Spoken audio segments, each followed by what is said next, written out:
Hi friends, success for free test சீரீஸில் இன்றைக்கி நம்ம பிப்ரவரி 23க்கான டெஸ்ட் போர்ஷன் தான் பார்க்க போகிறோம்.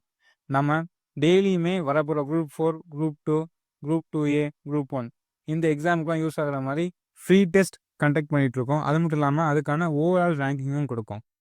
லாஸ்ட் நடந்த அதாவது பிப்ரவரி 22க்கான டாப் 10 ரேங்க் என்னங்கிறத இப்போ நம்ம வந்து பார்ப்போம். First rank Maheswari, second rank Bhuvaneswari, அப்படி வரிசையாக பார்த்தோம்னா திவ்யா, வைஷாலி, சலோமி, ஸ்வேதா, அருண்குமார், மகாலட்சுமி, தினேஷ், ஆரவ் இவங்க தான் டாப் 10 ரேங்க் வந்திருக்காங்க. இன்னைக்கு பிப்ரவரி 23க்கான டெஸ்ட் பொசிஷன் என்ன பார்த்தீங்கன்னா ஸ்டாண்டர்ட் 10th இருக்க தேசியம் காந்திய காலகட்டம் வால்யூம் 2ல் இருக்குது. அதாவது டெய்லியுமே 10 கொஸ்டின் நம்ம வந்து கேட்போம். அதில் 5 கொஸ்டினுக்கு நம்ம வந்து எந்த போர்ஷன் அப்படின்னு சொல்லிட்டு சொல்லிடுவோம். மிச்சம் 5 ரேண்டமாக கேட்போம். ஸோ 5 கொஸ்டின் பார்த்தோம்னா இன்னைக்கு ஸ்டாண்டர்ட் 10th வால்யூம் 2ல் இருக்க தேசியம் காந்திய காலகட்டம்லேருந்து வரும். மிச்சம் அந்த 5 கொஸ்டின் ரேண்டமாக வரும்.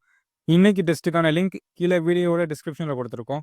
அது மட்டும் இல்லாமல் இந்த டெஸ்ட்டுக்கான ரேங்கிங் அண்ட் ஆன்சருக்கு எப்படி பார்க்கணும் அப்படிங்கிற அந்த வீடியோவும் கீழே டிஸ்கிரிப்ஷனில் கொடுத்துருக்கோம். அதை பார்த்துக்கோங்க. இன்றைக்கி கொடுத்துருக்க டாப்பிக்கை படிச்சுட்டு எக்ஸாம் அட்டன் பண்ணுங்கள். தேங்க்யூ.